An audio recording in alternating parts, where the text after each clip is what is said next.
धेरै नकारात्मक समस्याहरूका बीचमा एउटा सकारात्मक कुरा मैले के पाएँ भने पूर्वाधार बनिरहेको रहेछ। पूर्वाधार बन्ने कुराले हामीलाई धेरै ठुलो राहत पुग्छ। त्यसैले बनेको यो पूर्वाधारलाई अब कसरी प्रयोग गर्ने, पूर्वाधार पनि बनेको हुँदैन थियो भने हामी धेरै ठुलो समस्यामा पर्थ्यौँ। पूर्वाधार बनेको, अरू कुरा उपलब्ध गराउनु पर्ने स्थिति रहेछ। उपकरणको सन्दर्भमा पनि धेरै कुरा उपलब्ध छ भन्ने कुरा मेडिकल सुपरिन्टेन्डेन्टले मलाई भर्खरै भन्नुभएको छ। त्यसैले अब जनशक्ति उपलब्ध गराएर यो नयाँ बन्दै गरेको पूर्वाधारलाई छिटो सम्पन्न गराएर यो अस्पताललाई व्यवस्थित गराउने काम अगाडि बढाउन जरुरी रहेछ। मैले अघि नै पनि भनेको थिएँ, नेपालमा पूर्वाधारको क्षेत्रमा समयमा काम सम्पन्न नगर्ने प्रचलन एकदमै धेरै छ। समयमा काम सम्पन्न नगर्दा पनि भुक्तानी पाइराखिने, त्यो परियोजनाको अवधि बढिराख्ने, समय पनि पाइराखिने, यस्तो एकदम सुस्ता कछुवा गतिमा हाम्रो अध्यक्षज्यूले भन्नुभएको जस्तो कछुवा गतिमा काम गरे पनि कसैले केही पनि नभन्ने जुन खालको परिस्थिति छ, यसलाई अन्त्य गर्न जरुरी छ। तेस्रो पटक म्याच थपिँदा पनि यो काम सम्पन्न हुने स्थिति बनिरहेको छैन। मैले यो कसले जिम्मा लिनुभएको, यसको कन्ट्र्याक्टर को हुनुहुन्छ भनेर मैले सोधेँ। उहाँहरूको तर्फबाट कोही पनि मानिस यहाँ हुनु नराइन्छ। यो दीपावलीको छठको कारणले पनि होला, तर काम छिटो भएको छैन। म काठमाडौँ पुगेर भवन विभागलाई बोलाएर यो काम कुनै पनि हालतमा पौष मसान्तभित्र सम्पन्न गर्न सम्पूर्ण रूपमा कोसिस गर्ने मात्र होइन, तागत लगाउने प्रतिबद्धता व्यक्त गर्न चाहन्छु। अब यो पुष मसान्त पनि सम्पन्न भएन भने यो कन्ट्र्याक्टरको म्याद थपिँदैन, उसको थप भुक्तानी अब हुँदैन। सरकारी काम यस्तो लथालिङ्ग बनाउने, यो सरकारको धेरै ठुलो लगानी भएको छ। मैले अघि भित्र गएर सबै हेरेँ, पूर्वाधार नभएको कारणले बिरामीहरूले सहज उपचार पाइरहेको स्थिति छैन। उपचार गर्नका निम्ति अस्पताल आउने, अस्पतालमा उपचार दिने, उपचार सेवा उपलब्ध गराउने परिस्थिति नभएपछि त्यो राज्यले, राज्यका निकायहरूले जिम्मेवारी वहन गरेको देखिँदैन। त्यसकारणले यसलाई छिटो सम्पन्न गरेर हामीले नयाँ पूर्वाधारमा स्वास्थ्य सेवा उपलब्ध गराउने स्थिति बनाउनका निम्ति काम गर्ने प्रतिबद्धता म एउटा व्यक्त गर्न चाहन्छु। अर्को जनशक्तिको सन्दर्भमा यसै त नेपालको स्वास्थ्य क्षेत्रमा, सरकारी स्वास्थ्य क्षेत्रमा जनशक्तिको अभाव छ। अहिले त सबभन्दा बढी विदेश जाने समुदाय भनेको चिकित्सक समुदाय, स्वास्थ्यकर्मी समुदाय बनेको छ, किनभने भिजाको कुनै समस्या हुँदैन।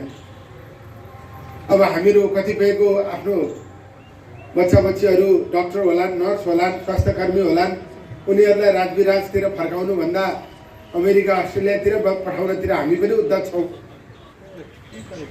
राज्यले स्कलरसिपमा पढाउँछ अनि पास गरेको भोलिपल्ट सबैजना बाहिर जानुहुन्छ। त्यसमा जाने पठाउनेको मात्रै दोष होइन, राज्यको पनि दोष छ। हामीहरूले उहाँहरूलाई यहीँ राख्ने वातावरण किन निर्माण गर्न सकेन? स्वास्थ्यकर्मीहरू, डाक्टरहरू कतिपय सन्दर्भमा असुरक्षित छन्। अब अघि डाक्टर साहबले भन्नुभएको कुरा मतलब त्यो यहाँ मात्रै होइन, अन्यत्र पनि छ, तर स्वास्थ्यकर्मीहरू, डाक्टरहरू असुरक्षित भएको अवस्था छ। त्यसैले जेल विदाउट बेल यो कानुनको रूपमा हामीले पास गराउँदैछौँ। कसैलाई पनि भौतिक रूपमा कारबाही गर्न पाइँदैन, भौतिक आक्रमण गर्न पाइँदैन। जतिसुकै ठुलो गल्ती गरे पनि जेलमा कसैलाई मारेर जेल सजाय भोगेको मान्छेलाई त्यसलाई फेरि उसले अर्को मान्छे जसरी मार्यो त्यसरी मार्न पाइन्छ र पाइँदैन नि? ऊ अपराधी हो भने पनि कसैलाई भौतिक आक्रमण गर्न पाइँदैन, कानुनी सजायको प्रबन्ध छ। त्यसैले उपचारमा कसैको चित्त बुझेन भने कुरा राख्न पाउनुहुन्छ, उजुर दिन पाउनुहुन्छ, अस्पतालमा उजुर दिन पाउनुहुन्छ, प्रहरी कार्यालयमा गएर उजुर दिन पाउनुहुन्छ, तर भौतिक आक्रमण गर्न पाउनुहुन्छ। त्यसैले यो अलि असुरक्षा महसुस भएको कारणले पनि सबैजना काठमाडौँमै बस्न चाहने, कोही पनि काठमाडौँ बाहिर जान नचाहने। यहाँ एनेस्थेसियाको कोही पनि छैन, वीर अस्पतालमा 23 जना हुन्छ। अझ अरू टिप्पणी उठेर मेरो टेबलमा अरू 19 जनाको आएको छ, मैले कसैको पनि नगरिकन बसेको छु। मैले त यहाँ जसको दरबन्दी छ उहाँहरूलाई जहाँ काजमा हुनुहुन्छ त्यहाँबाट यहाँ पठाउन चाहन्छु। मेरो त्यस दिशामा सत प्रयास हुन्छ। तर हामीले नेपाल सरकारको जागिरमा उहाँहरू हुनुहुन्छ, उहाँहरूलाई एकदमै धेरै जबरजस्त गर्न खोज्यौँ, उपचारमा दबाब दिन खोज्यौँ भने उहाँहरूका थुप्रै विकल्पहरू छन्।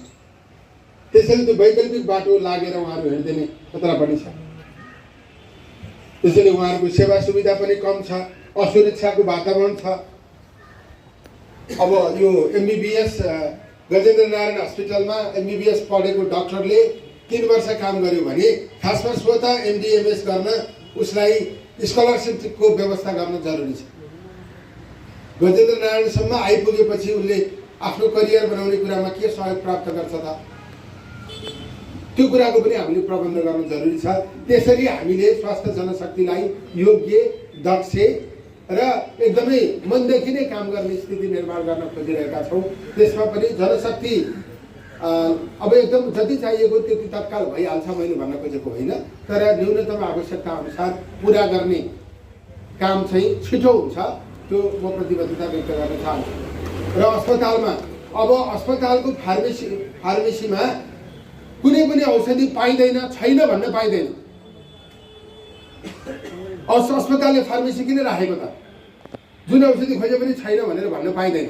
अब छैन भनियो भने त्यसलाई गैर कानुनी ठहराइन्छ र त्यो दण्डित हुन्छ। एमआरआई बिग्रियो, सिटी स्क्यान बिग्रियो, अब भन्न पाइँदैन।